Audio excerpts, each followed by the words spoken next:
Swimming here in what's left of my mind. The Union's up next. And what do we have here?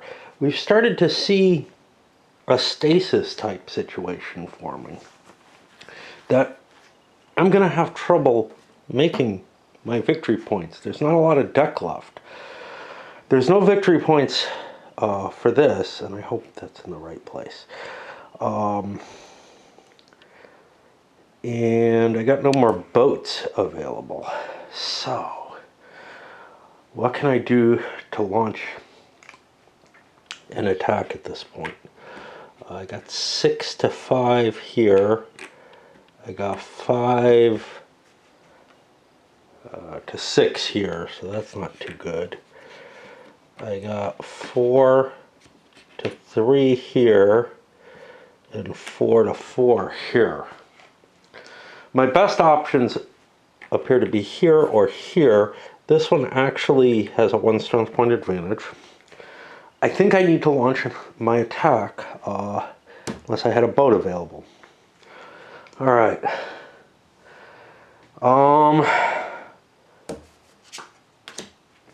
I'll spend a 3-point card.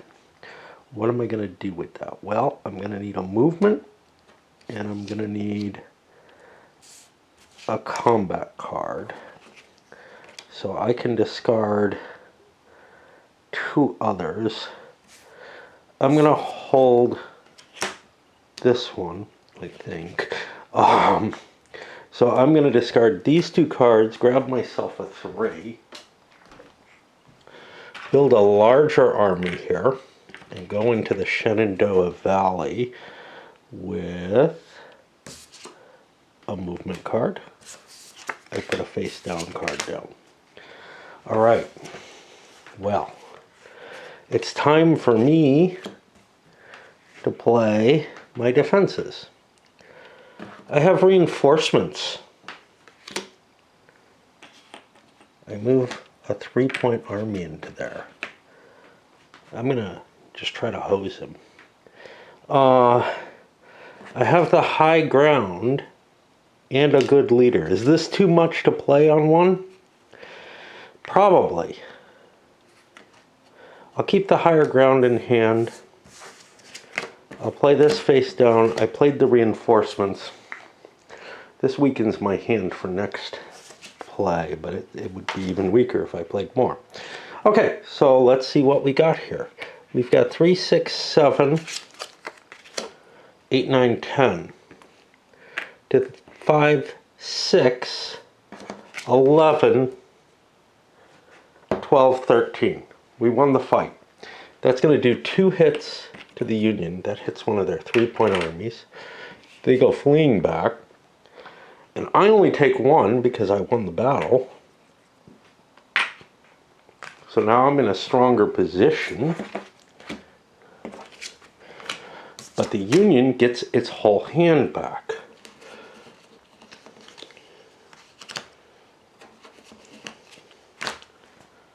Didn't get any victory points though. Is this worth anything? Wow, I was going into something that's not even worth anything for victory points. At least Fredericksburg is worth something. Yeah, I don't know. This at least would have been worth a victory point. Now, what's up for the Confederates? Well, I don't have a whole lot left. I have this nice defensive card. I don't really want to use that. I can build a fort. Building a fort would allow me to drop it there and really kind of start stymieing the enemy, I think. The other side of it is I could try to launch an attack of my own. I can't build the 3-point card. I could build the 2-point card, but my movement in combat wouldn't be there. So, like in some other games, I don't have a lot of capability to do much. We just fought a battle. It ate up my hand.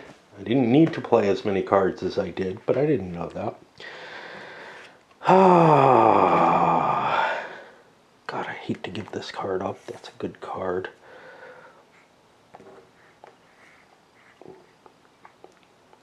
but so is this.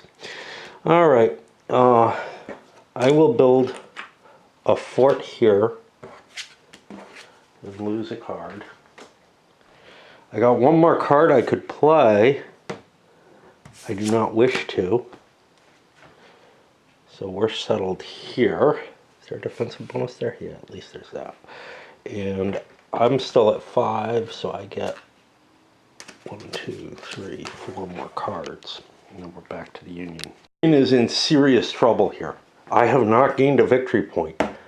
I have about 2 more plays before my reshuffle is going to happen.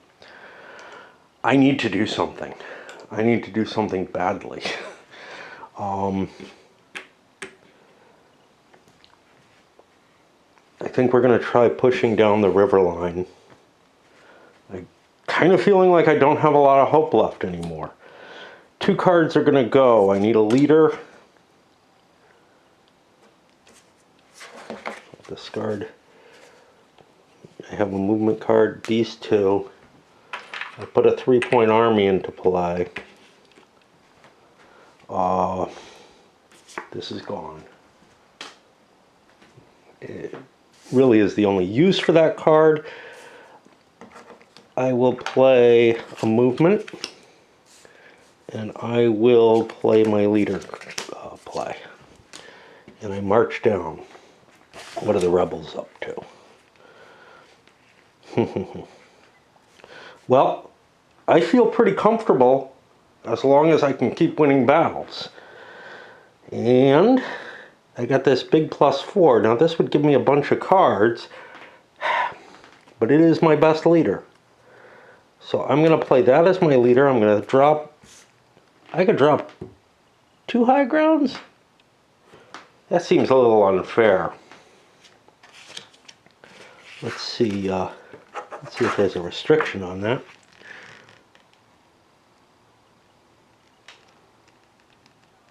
It doesn't say one way or the other. And I could definitely see multiple terrain features giving me real advantages on a battlefield. What am I giving up with this? I'm giving up draws and a good card.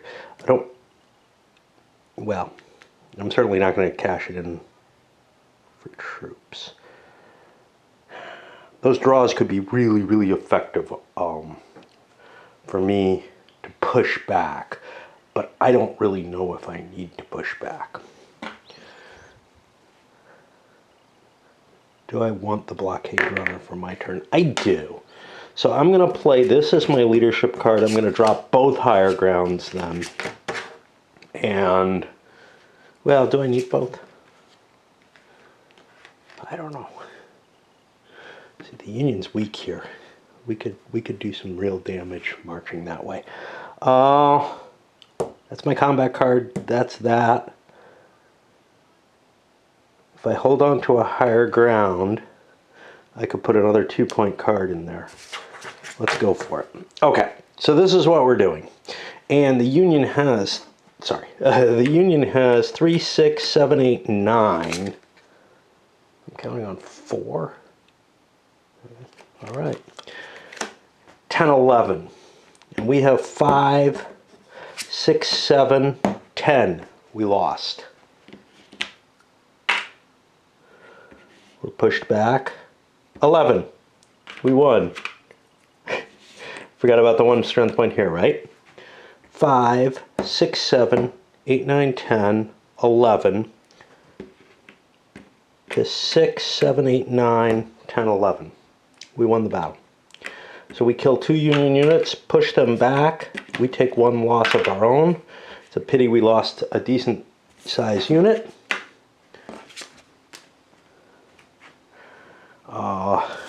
The Union gets 5 cards. Doing a big battle?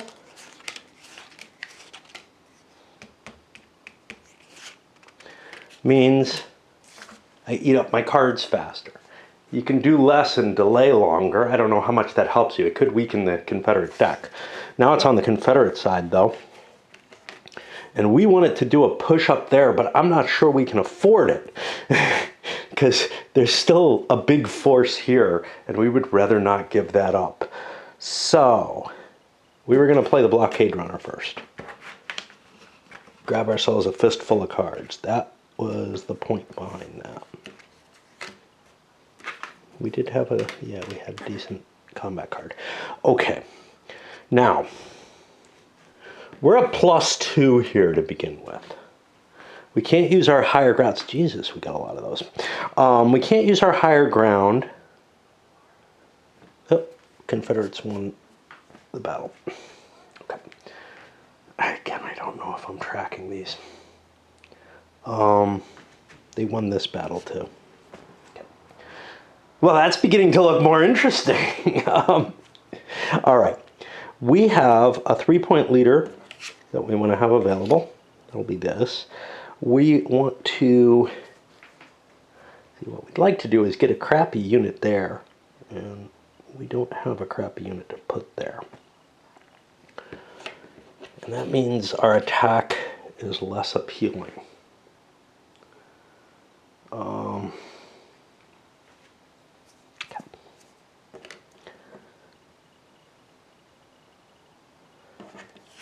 If we play this, we don't want a good unit there. We want a crappy unit there.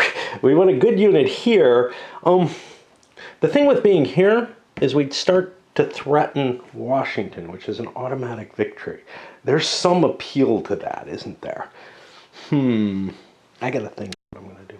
I'm gonna take my chance. I've got the edge already here. I'm gonna take my chance and I'm gonna build myself. So this is my movement card. This is my leader. Okay. I don't want to put another 3 there. So I'm going to take this card, and I'm going to discard 2 cards to give myself a deuce there. That strengthens my defenses significantly. And now I'm going to launch my attack here. There's no defensive bonus there. That's good. And this is going to be my combat card. Okay. Did we get any kind of defensive card for the Union? They got a reinforcements card. Unfortunately, reinforcements only lets you move from a connected location. I'm not close enough to bring that in. So that actually looks like my best card for defense is to throw my leader there. So I've got a 6 defense. He's got a 7, 8, 9. That's a victorious attack. We each lose a unit. Europe goes down. Confederates have taken Harper's Ferry. And that's the first successful capture in the game, which will make things, well, a little bit more painful for the Union. I've got to get myself another victory point.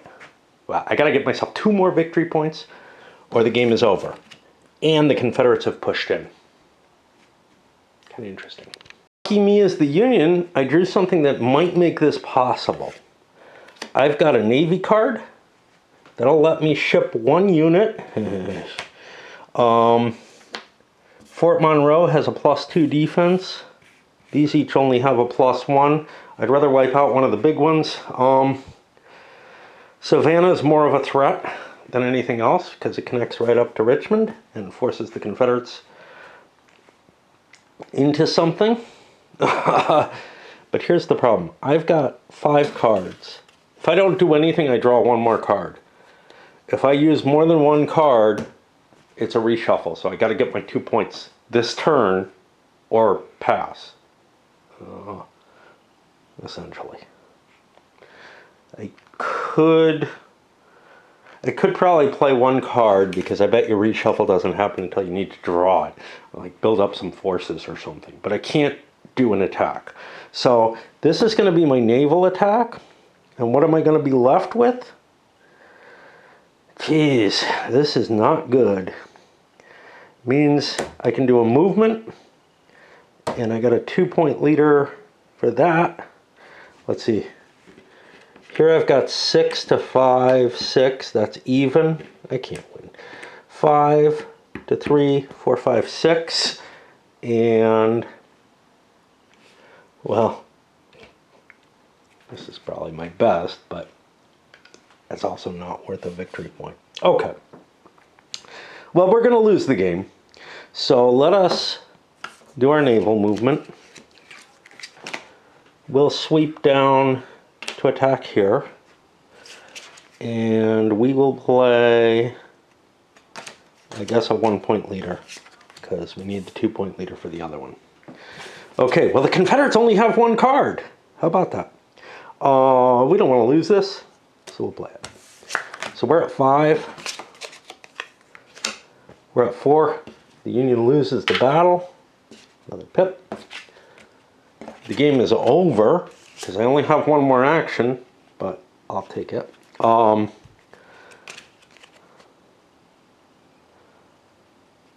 will launch my attack,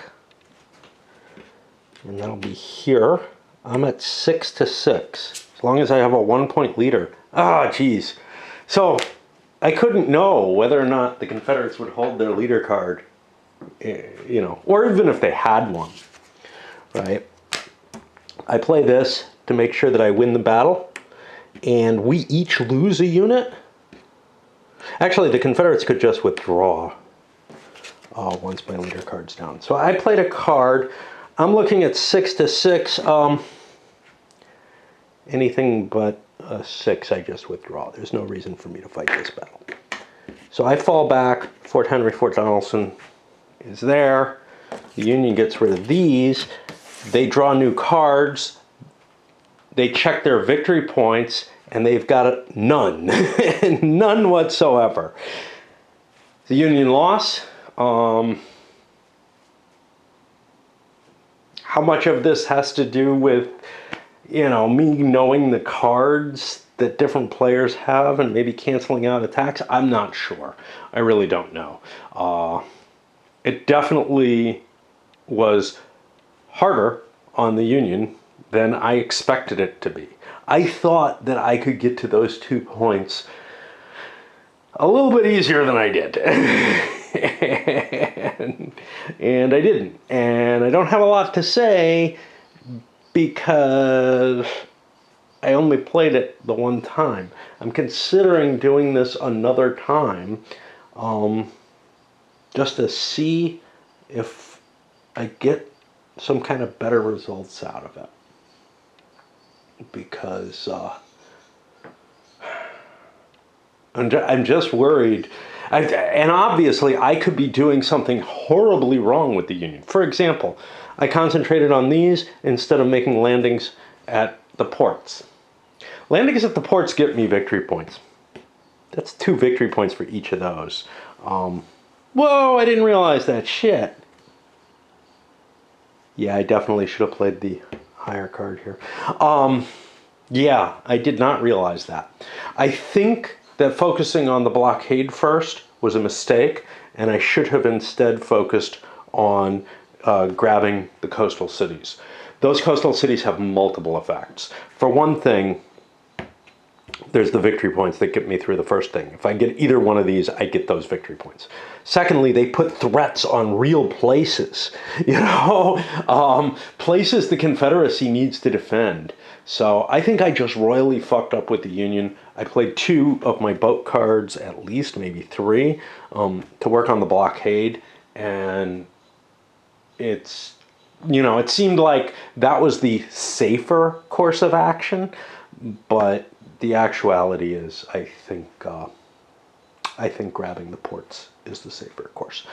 We'll give this another shot before we give up, because it's not a very long game. At least, yeah, this one wasn't. But no, I mean it's not some kind of you know, it's really kind of a reasonable 1-sitting game. All right, sending it up.